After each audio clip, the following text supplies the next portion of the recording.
Hello, everybody. Welcome to the very first week of our overeating and over drinking. Okay, so today we're going to be talking about over hunger, and this is, not over hunger, about buffering and processing urges. So it's very exciting and it's great work that we're doing. So what I've done for you this month is I've created the Over Hunger, Over Desire workbook. And so it's less than it was. Here, I'm just gonna mute you, Athena. It has a feedback. So we have 2 pages for today, and we're gonna go over those in a bit. But I've got a beautiful slideshow that I'm going to be working you through today, and really understanding about buffering, how prevalent buffering is. So good to see all of you. And so I'm going to just share my screen now with my beautifully created. I'm so proud of myself. I never knew how to do any of these things before, so it's very exciting. Okay, I need to make sure that, oh, it's still recording. Okay, because yesterday, it didn't record. But that's okay. I get to hang out with you guys again, which I love to do.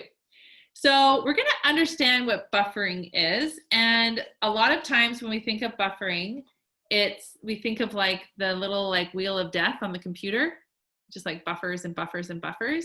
But when I talk about buffering, I want you to think about if you're moving heavy pieces of furniture and you don't want to scrape the ground, you put that pad on your, I sometimes use the towel or something so that when I'm moving it, it doesn't scratch the floor. So it's that pad or the towel or whatever that is that's coming between the piece of furniture and the floor. And so we put things in between the way we're feeling and the actual feeling. So it's a way to avoid feeling a certain feeling. So that's where the problems come. All right. So what is buffering? There's several ways to look at it, and we buffer to eliminate urges. And so yesterday I talked about buying fabric, and all of us can like relate to this. Okay, we see the fun new thing, we want the fun new thing. It's all in this beautiful package. It's this bundle. We touch it and we feel it and we pet it and we just want it. Okay. So we buffer to eliminate urges, and the goal is to allow the urge and not make a big deal of it. So even though we're at the fabric shop and we want it, but even though we know we don't need it, we just buy it because we want it, okay? Same thing with the food. And I didn't get to hear all of your Marco Polo, Athena, but I got the beginning was, I want chocolate. Okay, how often do we want the chocolate? Because we don't want to feel uncomfortable. We don't want to feel, on the couch with our shoulder. We don't want to feel frustrated because the kids haven't done the jobs yet. We don't want to feel frustrated because our husband said he was going to take the garbage and he never did. So we want to avoid something. So then we do something else instead. Okay, so this is the fun part about buffering. Buffering is when we use external things, the quilt package, the chocolate bar, the whatever that is, to change us emotionally. It's something we do to keep from fully experiencing our lives, to hide from reality, to procrastinate, to not show up and actually face the music. So did you know that you can actually buffer with anger? You can buffer with overwhelm. You can buffer with confusion. You can buffer with worry. Do you know those are all buffering things? Because you're using something, and those are indulgent emotions, and we talk about those. But when we don't actually take charge of our own life and actually do the things, we aren't living our fullest life. We're not really able to face the full music of our life. It's so interesting. And so I just want you to just take a moment right now, even with that phrase. It's something we do to keep from fully experiencing our lives. So we're going to hide from reality. We're going to procrastinate. We're not going to show up and face the music. So I just want you to think right now, what are some of your tendencies to not really face up to what's going on in your own life? And on our sheets here, both week 1, I have these different questions, but I always recommend you have your journal. And you know me, I'm never going to have a session probably without talking about the importance of journaling. So, as you're listening to this, write down thoughts that are coming to you in your journal and just kind of be willing to spend some time with them. Okay.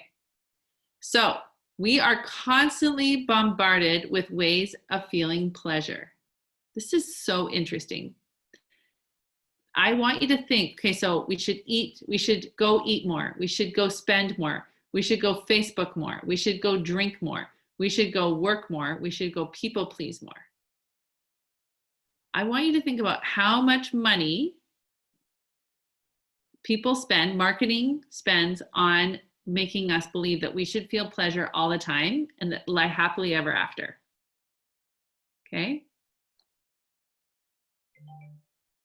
So, what is the difference? Okay.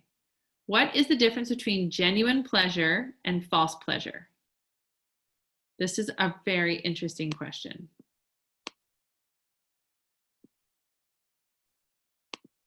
So, how much money, time, and marketing goes into selling pleasure? Humans have a natural desire for pleasure. We receive a dopamine hit from it. When it is concentrated form, we crave it. We think things are almost as important as survival because the dopamine hit is so strong. Interesting, right?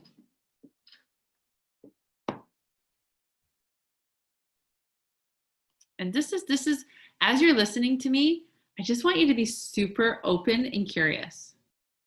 And I just really invite you to think about how this relates to you in a way that's not judgmental or being unkind to yourself. Because guess what? You've judged yourself enough. You don't need to judge yourself anymore. You don't need to be critical to yourself. You don't need to be mean to yourself. None of that. We're done with that. Okay. So just as you're listening, I just want you to really think about what's coming up for you. So the difference between a genuine pleasure versus a false pleasure. So this is so interesting. The more we purchase, the more we purchase. And why? Okay, I want you to ask why this is happening. The more we eat, the more we eat. The more we drink, the more we drink. The more we have, the more we want, because we are actually never satisfied. Is there any wonder why we feel entitled all the time? So, for example, the more we eat, because we eat the thing and we feel the dopamine hit, but guess what? We haven't solved the actual problem that we went to the food to feel better, but really the only answer that food answers our hunger. Food is not responsible for creating joy for us. Food is not responsible for helping us feel better with a breakup or a disappointment or whatever it is. The only way that food can solve anything is if the problem is you're actually hungry. And same thing with purchase. So if we think we're going to go purchase a bunch of things to feel better, we have a momentary joy, but that doesn't last long. So then we're like, oh, I got to feel that feeling again. So we just keep buying more stuff. We're never actually solving the problem that we have. So have you ever considered the possibility that life could be better if you didn't have all those false pleasures? So one of the things that I was talking to one of you beautiful people, this coaching, and this awareness was that we could think that over shopping is just a character flaw. It's just like what I do, and you don't really have the control of it. But once you start understanding why you're overspending, you're like, oh, it's the same thing with why am I overeating? Some people over drink. Some people, smoke or do over drugs or gambling, whatever that is, because they're thinking an external thing is going to make them feel better internally. Overachieving, right? I think some of us can relate to that. So why would we want to give up false pleasures? When we give up false pleasures, we are available to experience real pleasure. For example, when we constrain our spending, it gives us more money for the things that are more important. It gives us more freedom. When we eat for only eating to nurture our body, we don't have to worry about all those extra calories, and we can actually concentrate on real pleasures. So what is left when you stop buffering? So are you willing, and then what would your life be like without false pleasure? Okay, I love this one. It's like, are you willing to live a life without substance manipulation? Don't you love that? Brain substance manipulation. So like, that's like alcohol, drugs. We actually do get a dopamine release when we shop or when we eat certain things, without false pleasure, without pretend emotions. So we're going to talk a little bit about pretend emotions, like you can bring that up in the coaching, but I really want you to think about that, pretend emotion. So how often do you pretend that you're happy, or that you pretend like, oh, this is probably how I'm supposed to be? Or you're like just playing it, or you're people pleasing. So if you're people pleasing, you're doing things not for you yourself, but you're thinking, oh, this is what's going to make someone happy. And it's like you got this moving target and you're never going to be happy. Today I was talking to one of you about all these things that she was thinking her husband was thinking. And meanwhile, she'd never even talked to him about it. So she's spending all this time thinking, oh, I've got to please him. Meanwhile, she has no idea that that's even a problem for him, right? So all these pretend emotions. So what if you could just purchase happiness? Do we want to cobble a bunch of false pleasures and call that happiness? There's so many people who've spent all sorts of money on cars and houses. They're sure not happy. Think about all the famous people that commit suicide. Because they keep thinking, oh, once I have that much more success, oh, once I have that kind of house, oh, once I have that kind of car. It's so sad because they're always thinking that they thought, oh, when I have that kind of house, then I'll be happy. But then they got that house and they realized, oh, I guess I needed a bigger house. I guess I needed more bathrooms. I guess I needed whatever it was, because they're not owning it. Or do you want to remove all of those things and find a way to be happy without them? Is that possible? And I'm telling you, it is possible. Okay, I love this picture. How often do we feel like this sometimes? It's like, just give me all the things. I just want to shut my brain off. I want to break. So buffering causes pain. So we could buffer all the time. There's plenty of donut shops. There's plenty of candy bars to go around. We could have it all day, every day if we wanted. Buffers only cause a temporary relief from negative emotion, which always comes back harder than it started. So remember the idea of the beach ball, right? So the more we try to resist, hide, or avoid, the stronger the problem becomes, because now we're off balance. We're like, I don't want to feel it. I don't want to feel it. I don't want to feel it. Okay? So when we overeat, we feel sick afterwards. There's always an equal opposite consequence that keeps it from being worth it, even though we tell ourselves it is. So when we give up the buffers, we start to get to know ourselves in a much deeper way. This helps us to start finding the cause of unhappiness. Then we can change them. So what is scary about that? I really want you to start asking yourself about that. Like, if we give up the buffers, now we're actually facing the emotion. And what is scary about that? Okay. Just want you to start thinking about that. All right. So when we don't overeat, we no longer have to worry about our weight. These results are real pleasure, which is ongoing and get better and better.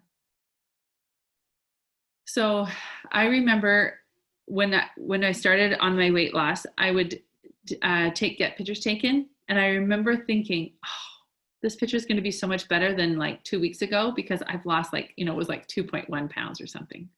And I remember thinking, that's wonderful.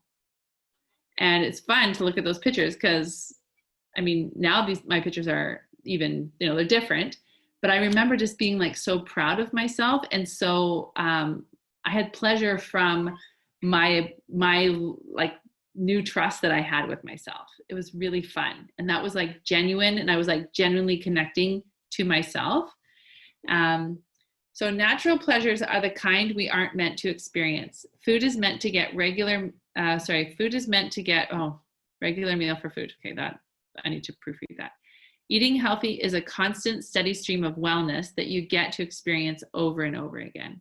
So every time I prepare like a beautiful salad or like a nice healthy meal for myself and for my family, I'm like, oh, that just feels, not only does it feel better when it's like I'm at the store buying the food, I'm preparing the food, I'm eating the food, and then my body feels so much better after I've eaten the food.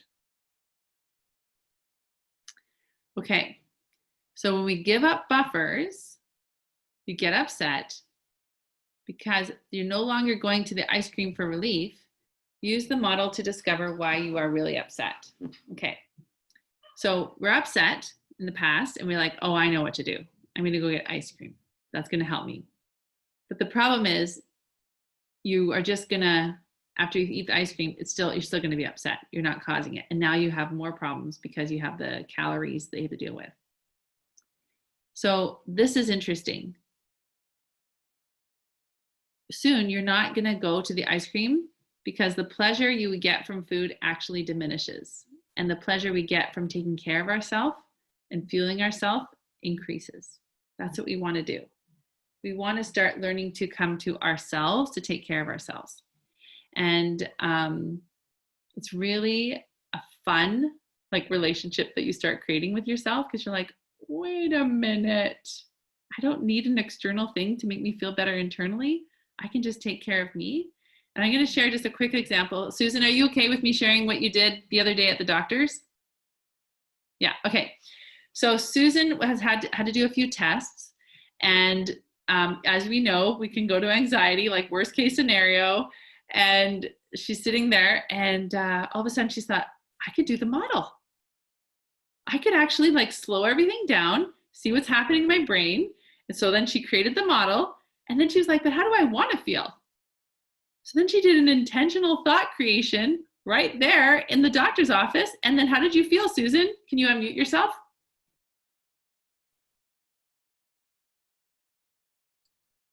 I felt a lot better. I was relaxed. The anxiety that I'd had was gone. What did I tell you? Within 5 minutes kind of thing. Yeah. It was gone. You allowed yourself to feel anxiety. You're like, oh, this is just normal. This is what humans do. We go to the worst case scenario, she's like, I'm going to be dead in a month. You're going to tell me and then I'll be dead. But then it was like, oh, wait a minute. I can just go inside me and I can just find, I can see what's going on in my brain. Because maybe in the past, if you're feeling anxiety, maybe you go to, you could indulge in worry, which you were, or indulge in anxiety. Yeah. Or you could go and say to your husband, can you go get me a chocolate bar? Because it could calm you down for a short period of time. Right. Yeah. Yeah. So then moving forward, when you find yourself feeling anxious again, what's going to happen for you? I will find my little notebook and my pen and write it all out. Right. Put it down on paper. Yeah, you're going to go inside yourself. Yeah. You're going to go into your brain. And if you are feeling the anxiety, it's okay to feel negative emotion. It's not a problem. It's actually very normal to feel some anxiousness in a doctor's office. You're like, oh, noted. Yeah. All right. Thanks for sharing, Susan. Sure. Okay. So this is really fun. You trade false pleasures for well-being, and then you gain confidence. When you get confidence, the more confidence you get is that you get more confidence. And then the more confidence you get, you become empowered. And when you become more empowered, then you have more well-being. And the more you have to give to offer the world. So this is probably one of my favorite cycles ever. So I do something. So Susan, for example, she like was sitting with anxiety. She's like, oh, I'm going to do the model. So she just decided, oh, I have the key to the universe. I'm going to use it. And so then she got some confidence. And so now in other times, she's going to use the model, right? She's going to get more confident in using the model. Okay. I'm just using the model as an example. So she's getting more confident as she does something, and then she gets more confident. And then the more confident you become, then you actually feel empowered. And then when you feel more empowered, then you're going to have better well-being. And then the more you comfortable and like the better you feel inside of you, like that well-being that increases, now you're going to be able to show the world, hey, look, I've got this happiness because I know that life is going to be 50-50, but I'm not pushing down or avoiding this negative emotion anymore. I just let negative emotion be. And so I don't make a big deal of it. And then I can just be like happiness in the world. And you can just you can contribute in the world more, and you can just be your best version of yourself, which is super fun. So this morning in my daily self-coaching, I actually wrote, I am not selling people a life of rainbow and daisies. In fact, I'm teaching people, actually, it was so much fun to write this down because, yeah, I'm not promising a life of rainbows and daisies, but I am promising you, all of you and all my potential clients, a balanced life.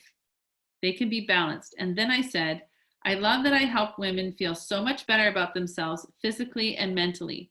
I love that I lengthen their days on this earth, and those days that they have are so much more enjoyable because you're getting more confidence. The more confidence that you get, the more empowered you feel. The more empowered you feel, the more well-being you have. And then you're able to be like, I have so much to contribute in the world. And you get your ultimate happiness when you're able to be your best version of yourself and contribute to the world. It's so much fun. And this is possible for you when you're willing to trade false pleasures for well-being. So we got to really get clear in our mind about the difference between a false pleasure and a real pleasure. Because a false pleasure is something external. And I'm not saying you're never allowed to buy fabric again. That's not what I'm saying. There are genuine, real pleasures that comes from like buying the fabric, creating something, giving it to a granddaughter where she graduates from high school or whatever that is. But this is where you get to really get clear. It's like, what is my reason for doing this? Are you avoiding something? Are you trying to like cover up another feeling? Are you trying to avoid feeling something? Okay, so that's where you start getting really, really clear. Okay, so this is a little bit more about that. So when we are in pleasure-seeking mode, we cannot give. So if you keep saying, I want to eat that, I want to drink, I want to buy, we get caught in a false desire tailspin. Isn't that amazing? A false desire tailspin that we can never satisfy. So when I talk about the hamster on the wheel and the dog chasing its tail, so you can't get enough of something you don't really want. If you're trying to escape, you will always have to be escaping. So if you keep trying to solve, right? If you keep trying to eat the ice cream to feel better, but really you're just feeling disappointed that your son went away to college and now you're home alone, right? If you just keep thinking, well, the ice cream's going to make it better, the ice cream's going to make it better, it's never going to make it better. You got to just deal with the sadness that your son's not there anymore. And then you got to like process sadness, and then you get to start creating a life on purpose. Like, oh, now I can approach this next part of my life. But But if you don't ever allow yourself the opportunity to recognize what's really going on, you get in this false desire tailspin that you can never satisfy it. It'll never happen. Okay. So when we stop buffering, we may experience a bit of withdrawal, and we might actually feel some deprivation. You're like, what? Where's that chocolate? Where's my old friend chocolate? He was always there. He's always handy, right? Or where's that buy button? I want more fabric. It always makes me feel better. And remember, I love what Janine Roth said about every time we eat, it's actually an attempt, it actually does make us feel better. We do get a dopamine hit. We do feel a little bit better, but it's never solving the real problem. So ultimately, we will feel the emotion we're trying to escape. We know what we are thinking, believing. We can show up in the world. If you are constantly trying to avoid yourself, you are missing the authenticity of your own life. And one of the things that I'm teaching you all is to create the life that you want on purpose. And we're going to go to our future self, and be like, okay, who is she? What kinds of things does she do? Where does she go shopping? What kinds of ways does she take care of herself? All of that, okay? We are literally creating the life that we want. She makes beautiful meals and puts them on pretty plates. All of those things, okay? All right, so this one's really fun. So option 1, you believe that you should always be happy and you use buffers to stay on this side of the line. You're like, yep, I can just always going to buffer. I'm always going to just like buy, eat, and I'm never going to feel my emotions. I'm just going to like cover them up. Or option 2 is you recognize that half of your life is going to be negative, and you should should be negative emotion that should be listened to and used to manage yourself emotionally and cognitively. So you're like, oh, I'm just going to live a life where I always know that there's going to be a negative emotion and I'm not going to make a big deal of it. Just like, oh yeah, this is the part where I just feel negative. It's okay. So the 50-50 rule is huge. It's one of the tools that I teach you probably every single coaching session. I probably always say 50-50. You're like, yeah, Dara, I got it. I will probably always say it every coaching session. It's so important because I'm not selling a life of rainbows and daisies. And I never will, because I will always tell you though, to have a balanced life, you need to recognize, oh, this is just the negativity. This is just part that's negative. It's not a big deal. So when we argue against the negative emotions, they just get louder, right? It's like, so if you find yourself saying it shouldn't be like this, it shouldn't, if you're doing a lot of that, there's a lot of fighting about that. There's a lot of not like embracing the reality. So I was actually doing some peer coaching last week, and she said should at least 6 times. And I said, do you know how many times you said should? And she's like, no. She didn't even realize it was coming. And she's like a, managed mind, like life coach, right? So if we keep saying he shouldn't do that, he shouldn't, does he know better, and all of that, you got to like, whoa, wait a minute. Now we're arguing about that. That's not going to help us. Okay. Now I'll just tell you one more tip. So if you find yourself saying a lot of times, like why, like, if you're talking about a person, I'm just going to use a husband, for example. Why is he doing that? He shouldn't do that. Doesn't he know better? And then I always like to go back if I catch myself, I'm like, of course he should do that. And you know why he should do that? Because he did do that. We have evidence that he should have because he did it. We can't change him. And so it's like, oh, yes, he was supposed to have done that. And we know why, because he did do that. And then I can't argue with it because now it becomes a circumstance. Husband said, right? And then that's a circumstance, it's neutral. And then I get to decide what I want to think about it. And then I get to decide what I want to feel about him. And I get to decide all of that. Because I remember, whenever it's the circumstance, it's always neutral. It's always my thoughts. Now, remember, half of my brain is negative and half is positive. If I'm always going to the negative side, I'm always going to get negative results. But if I can go to the positive side, that's going to change. So that's living a life of intention. Okay, so now imagine what your life will look like when you are your ideal weight and you step into your closet, or when you don't have to worry about the hangover or the debt from overspending. So this is where that concept of the cumulative effect. So when you're willing to not, so the idea is not to necessarily give in to the urge, but it's just to allow the urge. Be like, oh, I feel you. I totally want to buy that fabric. I totally want that fabric. It's so cute. But then you're just like, oh, I just allowed it to be in me and now it's gone. It's not a big deal. I'm not deprived. My life isn't terrible. It's just that I don't have enough hours in the day to sew all the fabric that I do have. So if I do want to buy that fabric, maybe I need to sell some of my own fabric, or maybe I need to give a bunch of fabric away, or whatever it is, right? You can decide. But we buffer to eliminate urges, and the goal is to allow the urge and not make a big deal of it. So, and as we do this, this jar that we've been working on, our urge jar. So when we're building trust with ourselves and that cumulative effect, now you can go in your closet and you're like, oh, I've lost all this weight. So now I have, because I keep not making a big deal, that I just allowed the urge and I didn't give in, and now I can move forward. Okay. Mm-hmm. And it's talking about and that's also part of building trust with yourself and creating that life on purpose. Okay. So give up the false pleasure so you can enjoy the full pleasure of well-being.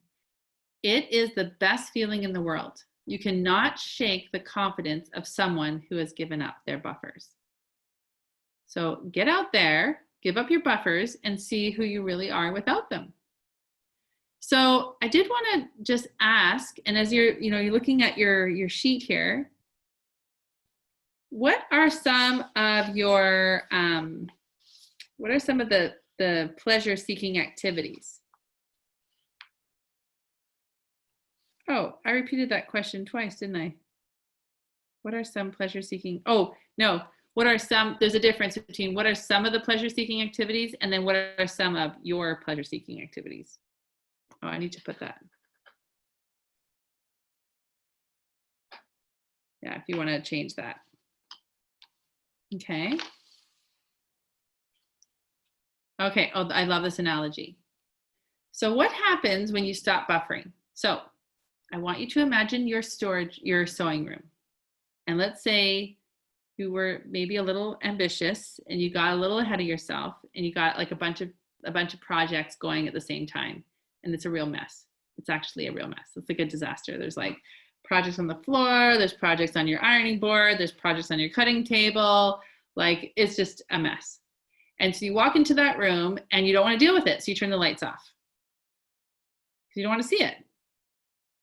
But just because you turned the lights off, so turning off the lights is buffering because you're avoiding it. Okay? But it's still there.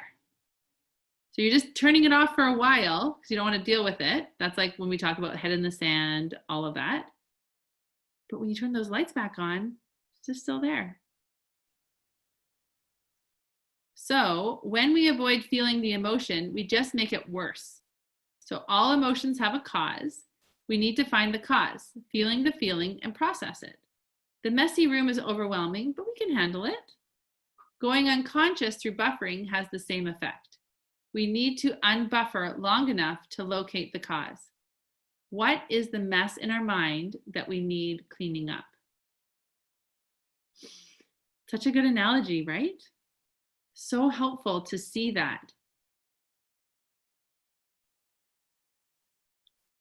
It's overwhelming. We can handle it. It's just, remember, we just do one project at a time. Not even project, one piece of fabric at a time. It's okay. It's just going to take some time.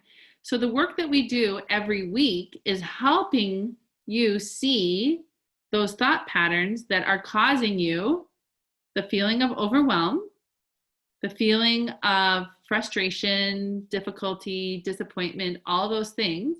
And then we just start being like, I just help you clean up your sewing room. It's like, okay, here, Susan, take this.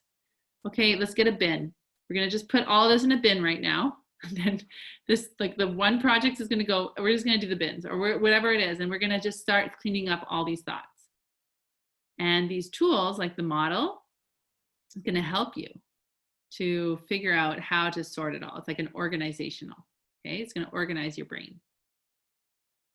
So when you stop buffering, you actually live the truth of your life. You see exactly what is going on in your mind, your emotions, and your actions. So you're literally staying more conscious about your life. And staying conscious allows you to evaluate these patterns in a way that motivates change. So I love when these light bulb moments come on for all of you. You're like, all of a sudden you had this different thought, or you have this level of consciousness. And it's like, yes, let's do this. So you no longer need to turn the lights off, and you're actually proud to keep the lights on. Isn't that fun? And so one of my like words of encouragement for you, it's like, we can't clean this, we can't, depending on how messy the sewing studio or the, your sewing place is, it can't just be done in a half an hour, right? It does take some time. And it's taken us a while to make the mess, and now it's going to take some time to clean up the mess. And it's not a problem. But as we clean up different areas, we can be really proud of ourselves and be like, yeah, I'm in the process. So even though it's not all clean at once and you can kind of get frustrated, one of my biggest suggestions is you say, I'm in the process of cleaning this up. I'm on my way to having a very organized sewing studio. And it's the same thing with your life. You're like, I just want to know, I want to do the model so well. I want to have my food really clean. I want to lose all the weight. You're like, no, I'm just in the process of creating this life on purpose. It's so fun. Okay, so those are, alrighty. Okay, so that is our presentation. Isn't it so pretty? It was fun to make. It's annoying though, because I have a few spelling mistakes and I was like, oh, my eye is drawn to them. And I was like, well, life is life. I will go back and correct those. Okay, so let's, what is coming up for you when, so some of you, you've watched this twice now, so it's like kind of sinking in. Some of you, this is like the first time. So I would love to coach any of you on anything that's coming up.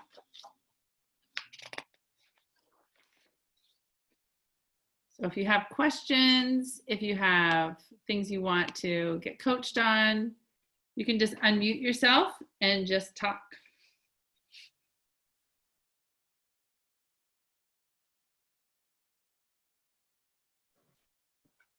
Okay, Diana, let's do it.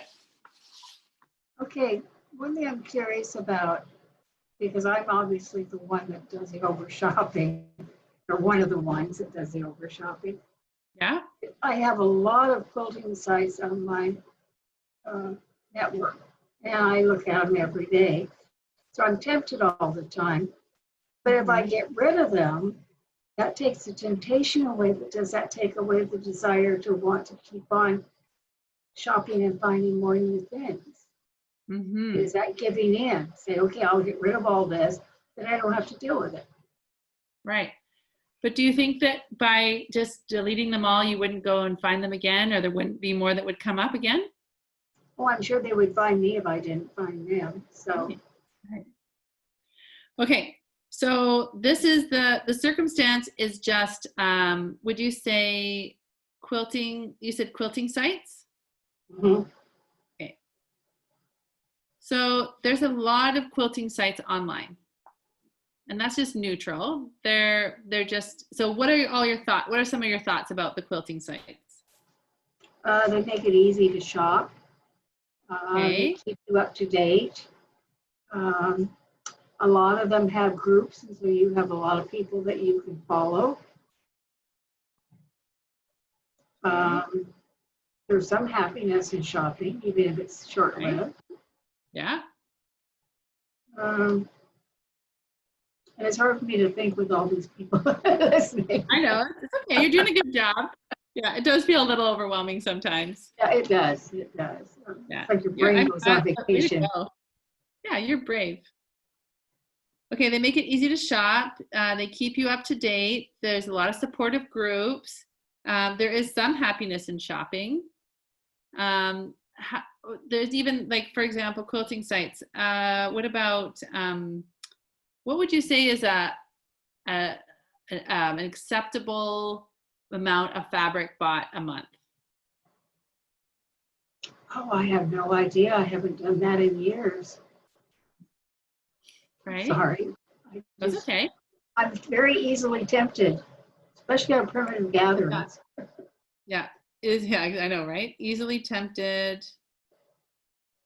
I have my favorites. I think it's also that you want to feel you belong. So if you're a part of the group, then even if you keep joining groups and you keep taking on new projects and you never finish them, you never even start them, you Mhm. still feel like you belong to that group. Right. So Yeah. So you have lots of different thoughts. I'm going to ask you a few. So how do you want to feel about quilt sites? I would like to enjoy them just for the learning you can get, the beauty of a lot of the things that they show. I just don't Yeah. want to feel like I have to own all of it. Right. So one of a lot of the thoughts that you shared here is that you want to feel like you belong. Yep, that's true. Okay. So the feeling is belonging. So this is where we can create what we want on purpose.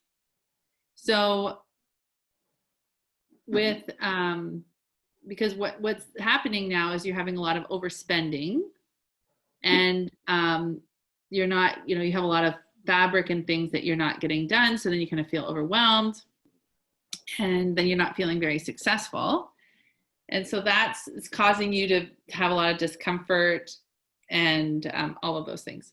So now we're just going to do, when I talk about having intentional thought creation, we're going to the positive part of my brain to find results that I want.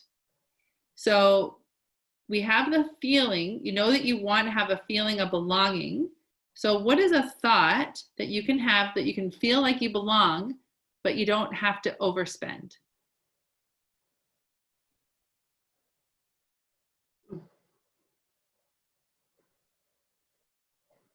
You even had it, you already gave it to me, actually. There are so many supportive groups out there. Right. Well, that's Okay. true. But you have to join to Yeah.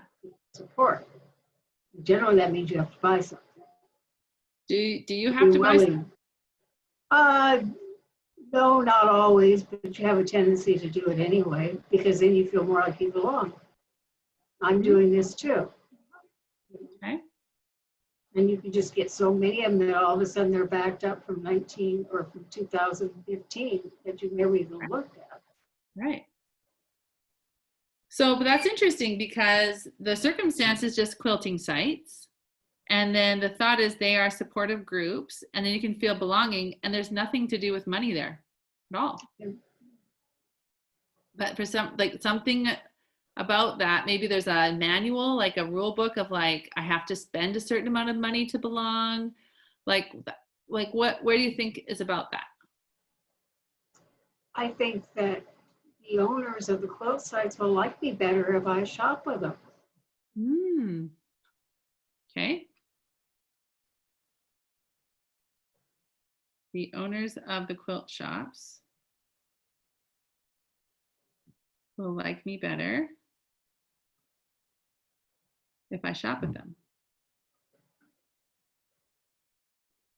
All right, so that's just a thought. And you're like, oh, remember I have 60 to 90,000 thoughts a day. I can just decide if I want to have that thought or not. Does that thought serve me?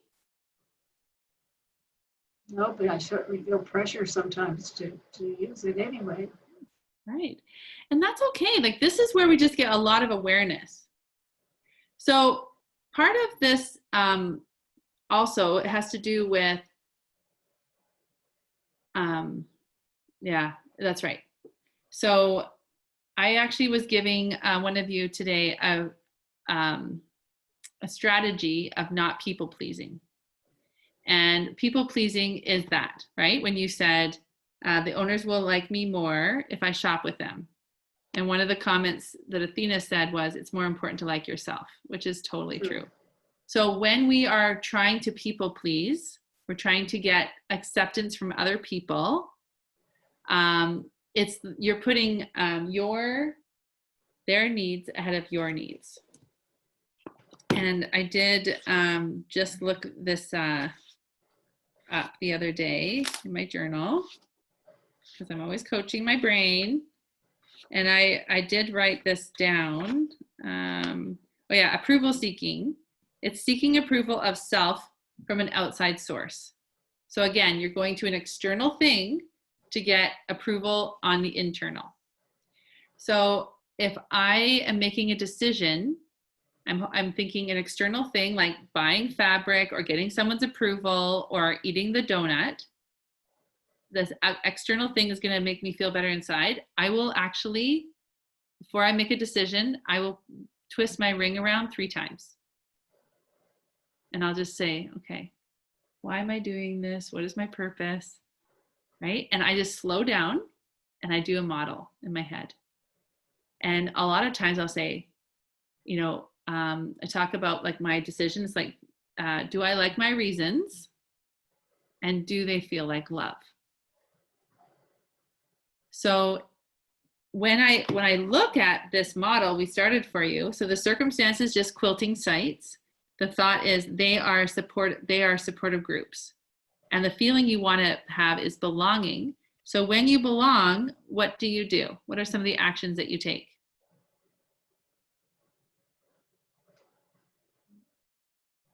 I comment once in a while on something they say or say something nice about something they do.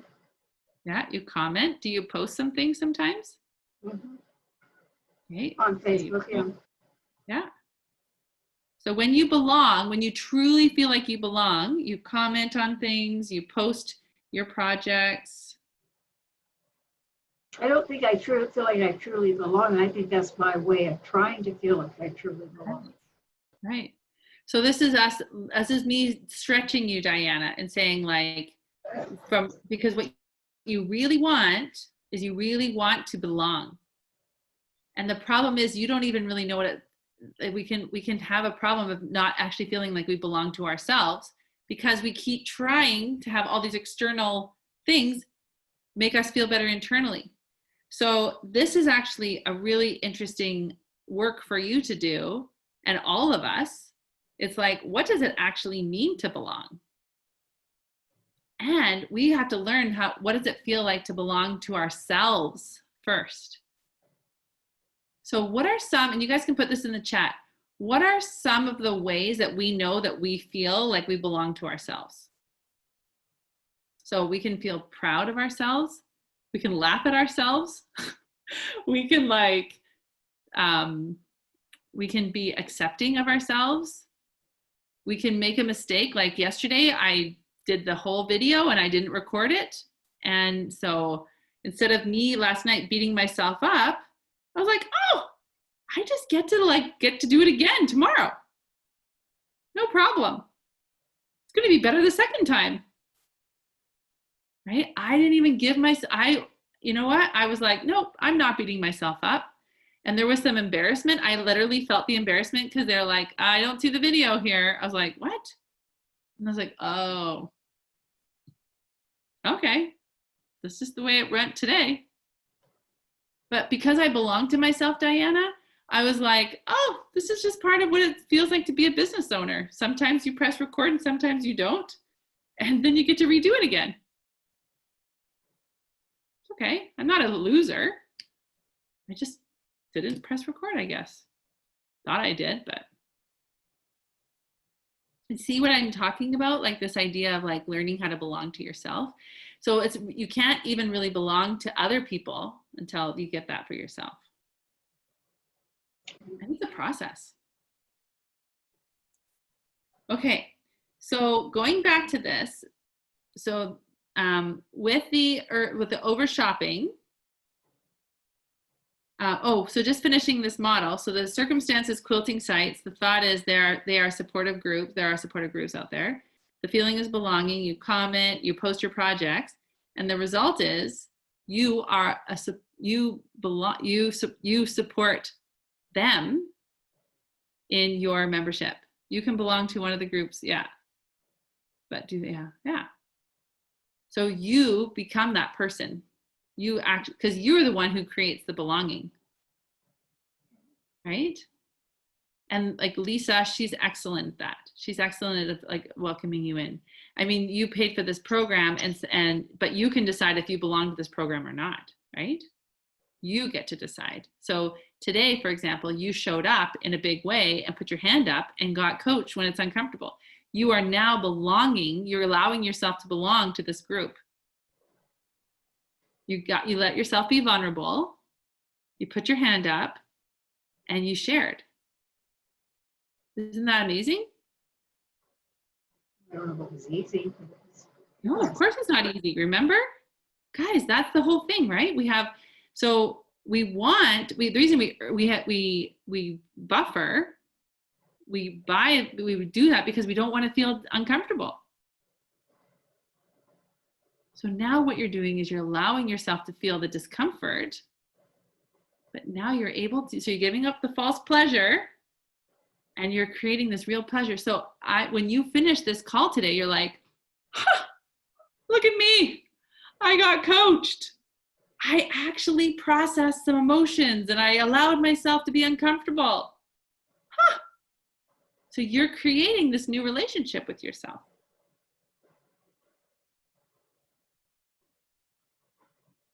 You are doing it for you. You're not having any, I mean, because remember I say my thoughts and you have your thoughts about my thoughts. Yeah. One of my jokes with Diana is I say, you're my most beautiful client ever. And she's like, no, right? I could tell all of you that. And if your thoughts are that you don't believe me, then my thoughts mean nothing. Because no one can ever make anyone feel anything. It's always your thoughts about my thoughts. And the only way that we can increase our self-esteem is looking at our thoughts about our thoughts. That's the only way that we can increase our self-esteem. I was joking today with Diana. I said, I could just get on the call every day for 60 minutes every week and tell you how beautiful and I'm kind of, sharing this. But if you don't believe me, then it will do nothing. And that's for all of us, Diana. It's not just, you're not the only one. It's for all humans in the whole universe. We always have our thoughts about other people's thoughts, and then we get to decide. Okay, so this idea of the owners of the quilt shops will like me better if I shop with them. When you have that thought, how do you feel? Guilty to a point. Okay. Because it doesn't really make me feel better. Great. So when you feel guilty, what do you do? I run and hide, isolate. Right. What else do you do? I push it aside and don't think about it. Right. So that's you're buffering. Right. You're not allowing the urge. Okay. That's right. Putting it off. Yeah. You procrastinate. Oh yes. I'll do it tomorrow. Right. And then what's the result? I'm not having any pleasure from it. And I'm not having a happy feeling about it. Right. So not only will the owners of the quilt shops like you better if you stop them, you don't like yourself any better because you hide from yourself. Right? So interesting. All right. Thanks for getting coached, Diana. In the last 4 minutes, does anyone else have any other questions or we could do a 4-minute coach.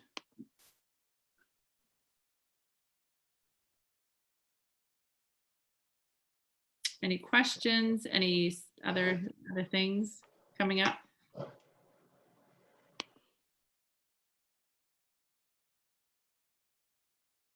What are some of your biggest takeaways? So we buffer to eliminate urges, and the goal is to allow an urge and not make a big deal of it. So if you were to say your biggest urge, what are some of your biggest urges? And remember, it can be anger, it can be overwhelm, it can be confusion. We're not just talking about buying fabric and eating lots of chocolate. Do you know people who are like that? Or are there other people who are like, there's always conflict. They're always like, oh, and that person, right? You can buffer with like having drama, right? High school drama. I was shocked when I became an adult and I was like, oh my goodness, people still act like this? Adults still act like they were teenagers? We belong to a swim club and I was like, what is happening? People are still acting this way? It was shocking to me. Right? So think about that. So interesting. All right, this is very good work we're doing. And I highly recommend to spend some time on this worksheet, these two worksheets. You're going to get a lot of awareness. So what is false pleasure? What is brain manipulation? What are some pretend emotions? This indulgent emotion thing, worry, overwhelm, confusion, anxious. So I did send you a copy of the slides, so you do have them. You don't have to print them out, but you do have them. And please excuse a few errors, spelling errors, my apologies. But yeah, just take that time for yourself and really get clear in your mind of a false pleasure and a real pleasure. And yeah, I did ask at the very last one, the definition of people please approval seeking is seeking approval of self from outside sources. So how does that apply to buffering? So, and just remember, the goal is to allow the urge and not make a big deal of it. So just give yourself the opportunity to keep working on your urge jar. You're just going to keep building trust with yourself. Okie dokie. Thanks, Diana. You were super brave. So good to coach you. And I know that everyone else totally benefited from that. Okay, everyone. I will see you next week or whenever we have our own coaching calls. Bye-bye.